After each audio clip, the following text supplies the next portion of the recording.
So he was born with aeroplanes around him. He gained his private pilot licence in England.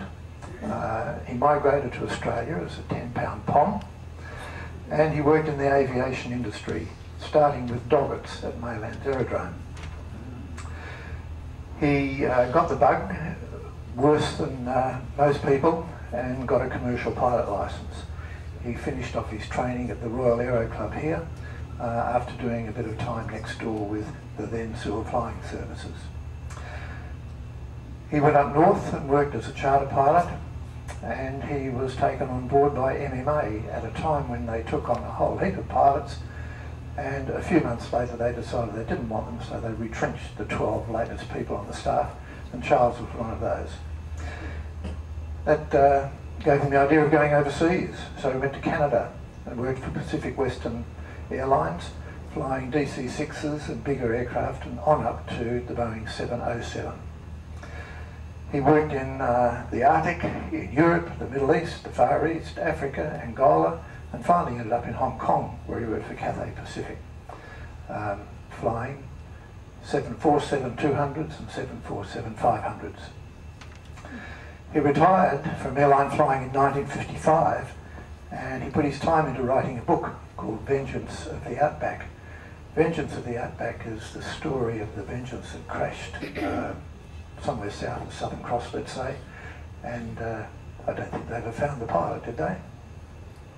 Anyway. They found the pilot, not the navigator. Not the navigator. Buy the book, anyway, and have a good read.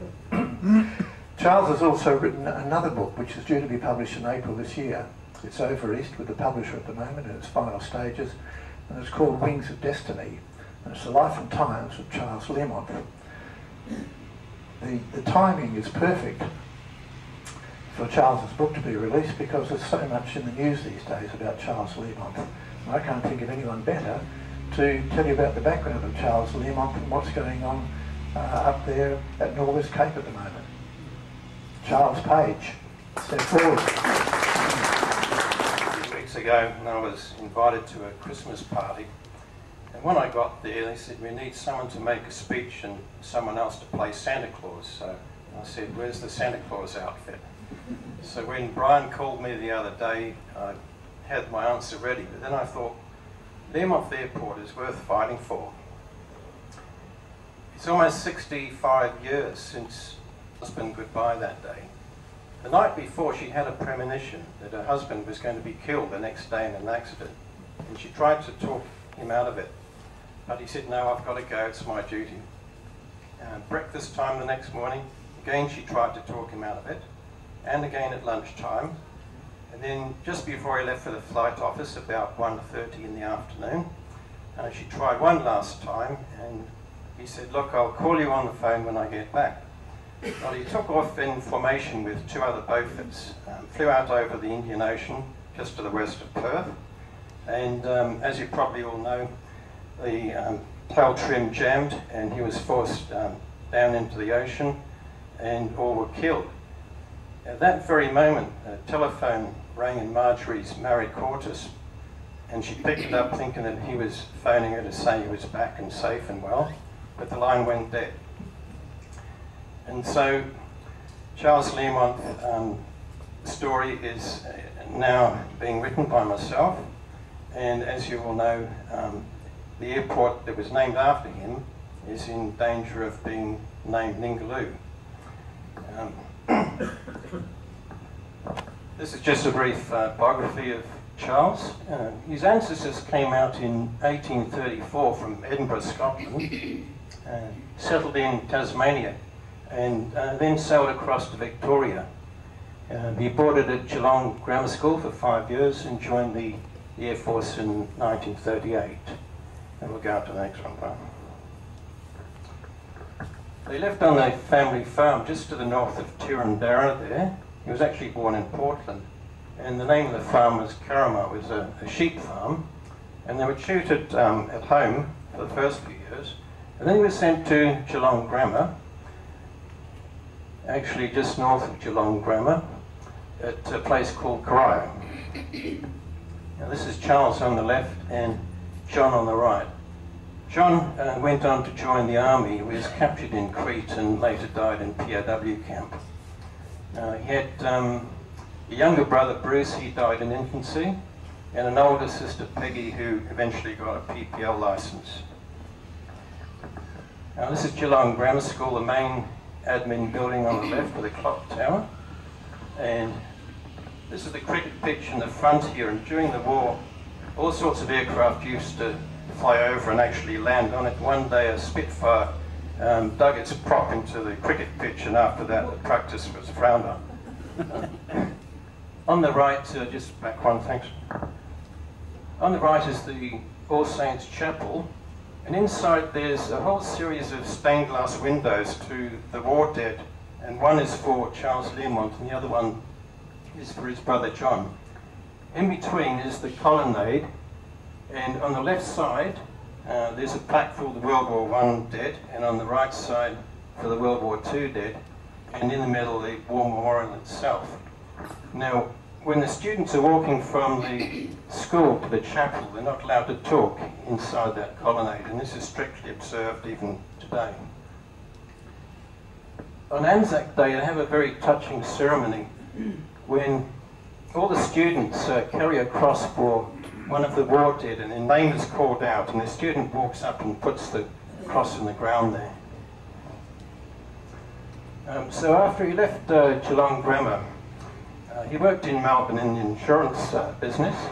In 1938, July 1938, he joined the Air Force, started on the Avro Cadet here. Well, there are only 38 of these actually built, and there's one in the museum at Point Cook. If anyone gets over there, it's worth a look. Next one is the Western Wapiti, and this was the second phase of the training, after which they got their wings. It was used by the British in Afghanistan for strafing and bombing, and then sent over here for training. It had a Jupiter engine with a 13-foot prop, very slow turning, and it took 3 airmen to get the engine started. At Point Cook, one airman actually lost his arm. Another one accidentally walked right through the prop, and it didn't hit him, and when he realised what he'd done, he fainted on the spot. very, very slow turning. So after he finished his training, he was posted to Pierce with number 14 Squadron. He started off on the Avro Anson. This soon gave way to the Hudson, did about 250 knots, 2 Wright Cyclone engines, 2 pilots, navigator, and 2 wireless air gunners. And most of the time he spent on convoy patrols and submarine searches in the Indian Ocean. He was also involved quite heavily in the air search for the Sydney, where he was based up in Carnarvon during race week, and there was, of course, tremendous dust storms, so they didn't have any trouble finding the airport during the daytime. Nighttime was a bit different though. And one was at Pierce, he used to go into town quite a lot. There were a lot of parties in those times and dances. And he was just walking into the Adelphi Hotel, which is now been demolished for the Parmelia Hilton, and bumped into Marjorie Chapel, literally. And after that, they saw each other quite often and eventually got married. Her father was the manager of Dunlop's. They lived in a new house in Peppermint Grove, which he had built. He was renting before that, but the landlady used to order their washing off the line at 3 o'clock in the afternoon. And one day they forgot to bring it down. She hosed it down with a garden hose. After that, he said, right, we'll build our own house. And that house is there to this very day, and Marjorie is still living there. Harold Rowell would recognise this aeroplane. This is his beloved Boston 828-8 Jessica, and it's been restored and is on display at Point Cook Museum. It's got 4 303 guns in the front and 4 .50s in the nose and 2 .50s in the rear. It's only got the one pilot, and it did have a navigator. The nose cone was originally Perspex. But when they put the guns in there, it got a bit noisy for the navigator, so they sent him back to Australia. And they had 2 air gunners in the back, one lower down, and he fired out the side with a Vickers 303, and the other one used the .50s. So after he'd been in the squadron for about 6 months, they were all sent up north to New Guinea. They were based at Ward's Aerodrome in Port Moresby. This is gone now, but you can actually walk down the old airstrip. It's been turned into Ward's Road, and you can see the original bitumen at the end. From Ward's, they flew over the Owen Stanleys, usually through the gap there, and they'd raid places like Ley and Salamaua and Gona and Buna. After about 6 months, they moved to Goodenough Island, which is about 8,000 feet high, a very lush and green volcanic island. And from there, they raided Gazmata, mainly in New Britain, and all along the coast, they'd strafe the barges which the Japanese were using for supply. This is what they call the Boston Boys, with Charles Learmonth is third from the left. On the left is Dick Hunter. He went on to become operations manager of Cathay Pacific for a few years in the 1950s. Next to him is Austin Skinner, and to the right of Charles is Claude Sladen, Dick Feathers. He had an American accent, but he lived there for a few months. Jack McMasters and Alec McKay sitting on the bombs. That was just after a raid on Mubo, and got in all the newspapers down south, so by this time Charles was becoming quite well known. This is his aeroplane. It's called Cheese Apples. It's got a little beribboned lion on the front. I don't know why on earth they choose that, but it was originally a Dutch aircraft used in the Netherlands, and the Netherlands Indies, I should say. And of course, when that was captured, it was handed over to the Australians, and all the Dutch markings were painted over. You can see a little bit of flak damage there. The pilot was self-contained, and he couldn't. Nobody could move around inside the fuselage. He just had the 2 air gunners at the back there, and the way it got its name was whenever they landed back, the engineers would come up and ask, is anything wrong with the aeroplane, and the air gunner would say, no, cheese apples. So after a while, the ground crew actually painted that on the side of the aircraft. And that survived the war, eventually was converted to components or scrapped. Okay. So here they are in formation. They're very good at formation flying, and this would be probably somewhere around the Port Moresby area, I'd say. One of their biggest raids was the Battle of the Bismarck Sea, in which the Japanese were trying to resupply New Guinea from Rabaul, and the Allies found out about it and organised around about 90 aircraft, and over the period of 3 days they virtually sank the entire convoy and 4 destroyers. Charles led a flight out over on the last day of the battle. They found the destroyer, the Kitsakazi, dropped 2 bombs on it. Americans dropped another bomb, and the thing was sent to the bottom of the ocean. And that was when Charles got his first DFC. After a year in New Guinea, he was due for leave and another posting. So he was posted to 14 Squadron on the Beaufort at Pierce. He didn't really he wanted to go overseas. Okay. And he was only actually in the squadron for about a month. Just had time to get over the Christmas dinner, and he went out on this flight, formation practice flight, and that's when he had the accident. The Beauforts, the 700 were actually built by DAP. 300 were lost, 157 inside Australia, mostly from accidents, of course, and 141 overseas, and a lot of them were accidents as well.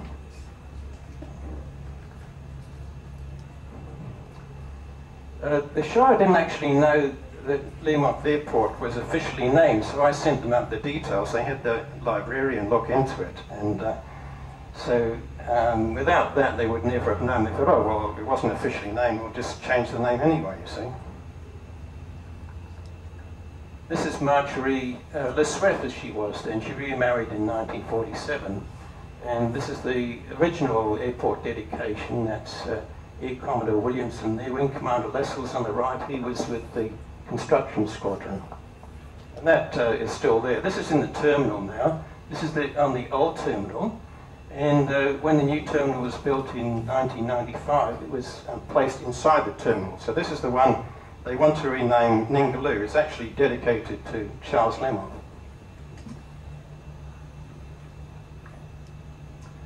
So there, Brian's very nicely put a mark on where the airport is. Exmouth, about 23 miles to the north. And that light blue fringe on the left, that's the famous Ningaloo Reef, runs all the way down to Coral Bay. So that's what they want to name it after. And now we'll do a close-up on the airport itself. You can see the Air Force side on the left, and just to the right, lower down, is that little blue dot is the airport terminal. The next one. You can see that anyone landing there, they're not going to see much of the Air Force base. They'll just go straight into the Civil Terminal. So when they change the name, nobody will even know it's Learmonth. The access road is on the right here, and this is looking northwest, so you drive about 23 miles north to Exmouth. The entrance to the Air Force base is just down here on the bottom. It's well set back from the road. There's an entrance, and that's the only obvious sign of Learmonth. And this is what we're fighting for, the domestic terminal. It doesn't look much on the overall size of the base, but this is what I call their Trojan house. If they rename this Ningaloo, all the airlines will start calling the airport Ningaloo. All the tourist brochures, all the maps will change. And so the name Learmonth will just disappear. We'll only have it there on the Air Force side, and probably only the Air Force people will use it. So I've probably only got a minute or two left, but I'd just like to read a couple of letters here. We've got replies from one Air Marshal, 4 Air Vice Marshals, 1 Air Commodore, and many, many group captains, wing commanders, and squadron leaders. I've got replies from submissions from Tourism WA, Minister for Tourism, Air Force Headquarters here. A great one from Bill Gaynor, who's 100% behind us, and he's doing a lot of work in the background. We've had the newspaper coverage, which I'm sure you've all read, and some very effective letters over the next few days. I'd like to thank all the overflyers that wrote in and also wrote to the newspaper. Just today I got an email this very morning from Group Captain Les Reading, AMDFC, who's written into the CEO. He flew on 98 missions in Mustangs and 90 in Meteors up in Korea, and then led the Roulette Vampire team. But he was also CO of 22 Squadron, so he has a particular interest in. Somebody should read these letters because they make me look like a pussycat. We've got one here from the Old Flyers. Another one from Peter Lewis, who's the son of George Lewis, who founded Goldfields Airways. One from a World War II Spitfire pilot. He says, all too soon these acts of gallantry are forgotten, and in my opinion to expunge his name would be an act of moral vandalism. That's pretty typical. There's one here from Warwick Maynard. My father Bob Maynard was the pilot of Beaufort A9346, which was about to leave when Wing Commander Charles Learmonth requested that he take over the aircraft. That particular aircraft was lost with all crew, but just before this, Wing Commander Charles Learmonth described the fault, which was to bring the aircraft down. Thus my father survived that day due to the fact that he gave the aircraft to Wing Commander Charles Learmonth, who sadly perished. Another one from Colin King, who was on the same flight, and Wing Commander John Kessie, DFC, who was also at Pierce that day. There's one there from Colin King and John Kessie. Now this one's from an Air Marshal. I won't mention his names in case he gets in trouble with the Minister of Defence, but they're basically all retired. He says, I suspect then you have failed to realise the depth of feeling attached to the naming of this airport at that time. The absurd and typically bureaucratic compromise that the Air Force be appeased by naming the airfield Learmonth and the airport Ningaloo would appease no one. Finally, I should point out that it is the bulk of your fellow Australians, not merely the Air Force, who would resent any change to the distinguished name the airport now bears. And then there's several more from Air Vice Marshals. There's one from a retired Air Force with a lovely name, Walter Raleigh. We've got an MMA pilot who flew to Learmonth in the 50s. Another one who flew into Learmonth regularly during his 32 years of service. And just out of curiosity, I looked up my logbook and I found that I landed in Learmonth on December the 10th, 1967 in DC3 Mike Kilo. And then again on December the 31st in Mike Bravo with Dick Lindstedt. And we've got a letter from all the way from Cyprus, a retired RAF wing commander. He says, nations are not built on shifting sands or coral in this instance. They are built by the efforts of people who strive and often die so that others may benefit.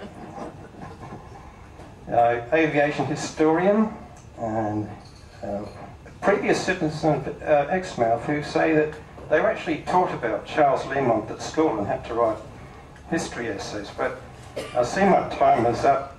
I'd like to end with this one. It's from John Lemke, DFC Beaufort pilot. He says, I have been president of Queensland Beaufort Squadrons for many years, and we and all members have treasured the honour for our revered pilot in the official naming of the airport. I will object to my last breath any proposal to make this ridiculous change 63 years later. And I thoroughly agree with that. Thank you.